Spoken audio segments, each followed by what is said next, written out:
Hello, everybody. Nihal with you back again for another video. I got my good friend here, Deepansh, in another video here. He's in the maritime field, and this is just a general video I wanted to make for someone who is looking to invest or start a Dubai a business in Dubai or GCC, because a lot of things are now changing. So I thought maybe this is a topic of interest. So Deepansh here is a business owner. I'm also a business owner. So we want to share our personal insights on like how our performance was. Maybe for someone else who's viewing this can learn from. Maybe not so many secrets will come out, but some intuitive details. And anyone who is interested to learn more, just leave a comment down below or share this with someone who may need it. All right. So Deepansh, thank you for coming on the video. Thank you. Thank you for having me invited for the video. No worries. Of course, you're a dear friend. So Deepansh, I just want to ask you, like what type of business do you run, and what do you like? What is your aspect on this, like for a business owner or someone who wants to invest in Dubai? See, I'm into a very global centric industry. It is not very reliant on local economics in any way. But having said that, if someone if someone is to be starting a business, say they have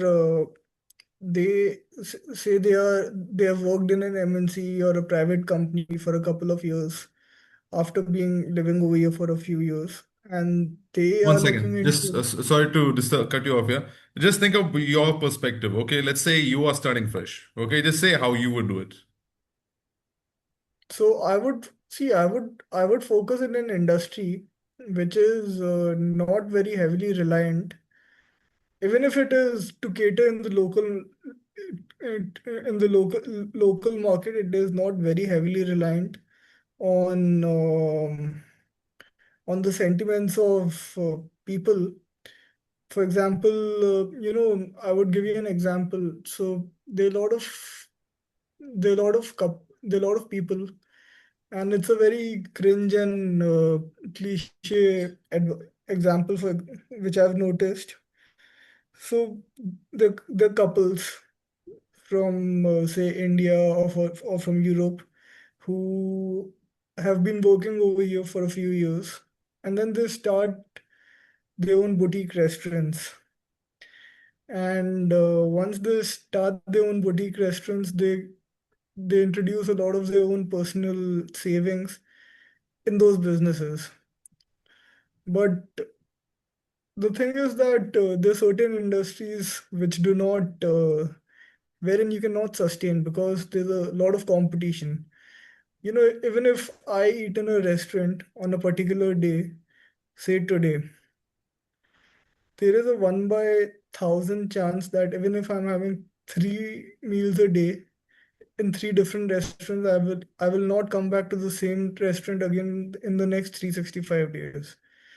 So such industries get hit a lot by the public sentiments. Yeah, I like this one. Actually, hospitality is a very, not saying that whoever is looking to start a hospitality shouldn't do it, but it's definitely a very passionate and very, you need to be structured. You can't play in a small way and then grow. It takes a lot of time, I feel. Like if I was going into that kind of sector, you need to be very well thorough. If you have something definitive and a structure, then definitely you should do it. Because what I'm saying is like Al Bake, for example, they're a big corporation.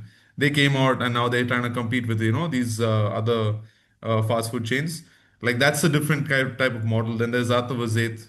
But yeah, definitely hospitality. I've been in the industry myself, and I think it's a very challenging field.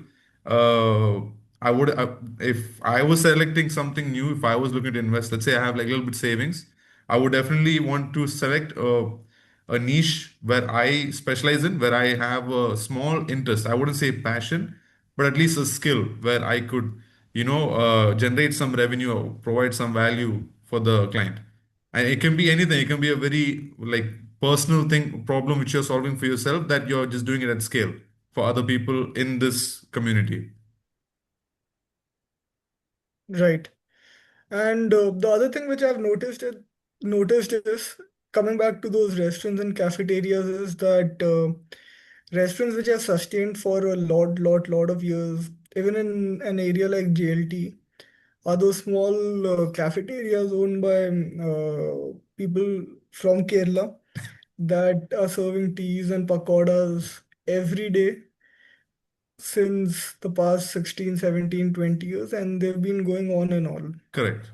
Not that So, someone can't make money in this field, but definitely uh, you need to do it in a long duration and it takes no, no, time. no, these guys have a very good collection, Yeah. these small cafeterias. Ah, really? Yeah, yeah, they do. Like I used to stay in Karama and there was one Yes Mart. They had like I forgot what the name was, but they had a small cafeteria just selling these pakoras and banana fry and all this. They're doing very well. They have like big shipments and they go, I think, all around. Like they have a network basically. Yeah. So you need to know your So, field definitely. Now let's say someone is in a different field. Now you're in a bigger segment, so I don't think it's a very capital intensive. Uh, so I wouldn't recommend like we discussed that here. I'm talking about like the small, like small entrance, like starting. They have a vision and they want to execute.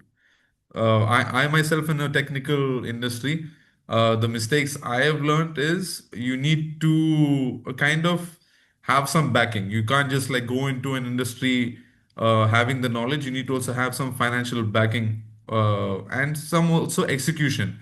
It's not only about the idea; it's also about the execution. Bringing around the team. You need to know where the materials are. You need to know where the labors are. The clientele also, you have to know how you can send out quotations, take the right jobs in a profitable manner, execute them on time. So a lot of factors go into it. So you need to know more than the surface level information, at least a little bit, or have a network before going in and investing your cash, is what I would recommend. network's very important. Network is very important, yeah.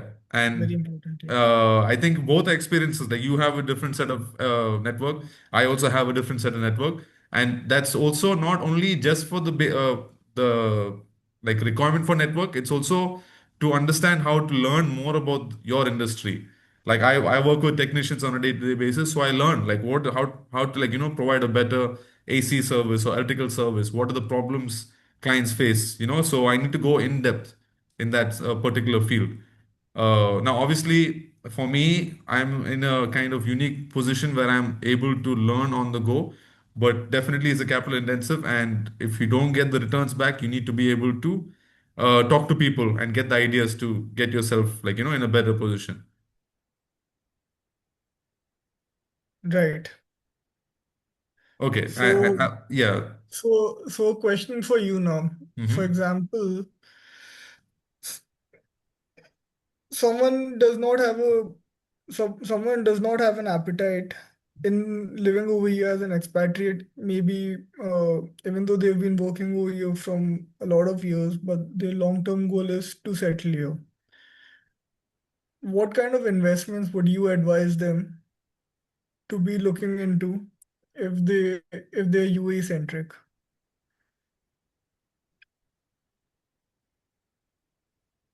Okay. If they are UAE centric, investment, it depends on case to case. I wouldn't generalize this subject because you, like someone who's watching, has a different type of expertise and different type of situation as compared to myself. So I would say first do a real life audit on what type of position you have right now. What are the assets you have? Like even not only physical, like how much cash in the bank, how much asset like that, but also the contacts you have. Like pool that all, have an idea of where you are and what type of service you're able to or product you're able to give to the community, what people want. On some situations, the customer is doesn't know what they want sometimes. But also customers do know also in the end. Once you service them, get feedback and then invest. Now on investment front, you should always diversify is my recommendation. Have a little bit of like, in business, have a little bit of in cash, have some in gold, silver, like obviously diversify. But if you're like your bootstrapping is definitely going to take a longer time. So based on your personal situation, you should make that decision. I also educate yourself. Like I personally feel no loss. If you invest in yourself, there is no loss because you're investing in knowledge, you're investing in your skills.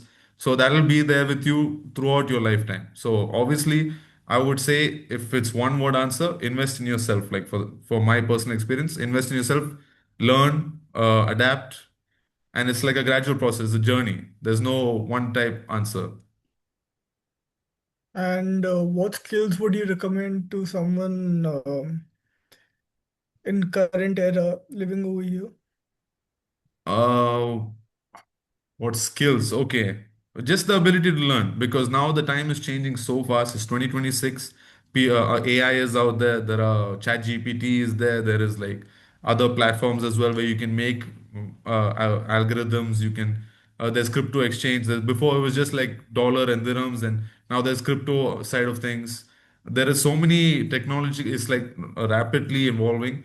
Every subject is vast. So I would say always the one skill is have a curiosity to learn more about your industry and adapt to the situation. I think that is the skill which I would hone in on, how to be better at your skill. And also one more skill I would say is be consistent with it. Never give up. Right. Like, actually, I want to ask you also, what is your opinion on this? Like, what skills do you think is important? So, see, I mean, it's a very fast-moving city, and some of the skills that one should be having over here, despite what the era is, and the way I mean, the way the things are moving is point number one is cash is a king, right? So you should always be having a lot of liquidity no matter what, and no matter where you're living, not just in Dubai, but anywhere that you're living. So where do you get your liquidity from? From the savings that you have in your current account and the ones that you have in your fixed deposits, and even the one which is in the stock market, because what is there in the stock market can be sold at any time and can be encashed to your current account. And secondly, you should never keep your money in. I mean, you should never. I mean, you should not never keep your money wherein you're losing the money because of inflation. So this is a skill that one should learn. We can go in depth and detail in some other session, but this is a gist of what I'm trying to say. This is Okay. one, and oh yeah, one more, no, one more very important skill that one should be like one needs to be educated about is the real estate industry, because there's going to be a lot of growth and a lot of opportunity in UAE even now in 2026. But this being said, even I don't have these skills right now, but you need to have the right mind frame to know when the market is going down, because sometimes the market is cyclical. So you need to know when the U curve is about to rise again, so that there's a particular point where you need to enter in that market and invest in so in the assets as per your risk and financial appetite. So me Very myself, I'm interesting. waiting for it, and one should look into it if they've been living over here for a good amount of time and are looking to have an establishment here for a long run. Yeah, actually, I wanted also like now we're talking about the perspective of someone who's starting fresh. Yeah, so they might not have all the shares, all these kind of money management skills. They're starting fresh. I'm thinking like like a 18-year-old or a 20-year-old, like starting fresh off the bat. Because the other day I met one T-shirt vendor, like they're like 18, 19 years old. Uh, so catering to him, definitely. You know make an audit of the current position and then grow as you like maybe we'll have an offering for these smaller entrants to come in and invest in real estate or other businesses, but we'll see. We'll do that in a future video. Okay, now time is actually a little bit extended, so I just want to ask you like anything you want to summarize this video with for anyone who's watching.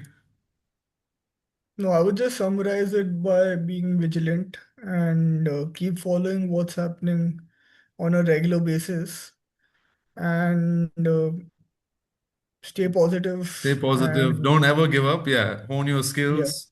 And if, for any of our watchers who's still on this, thank you for tuning in. Thank you for still being in this video with us. Leave a comment down below what you thought was interesting for you in this discussion, or maybe some other topic which you would like for Deepansh and myself to discuss next time.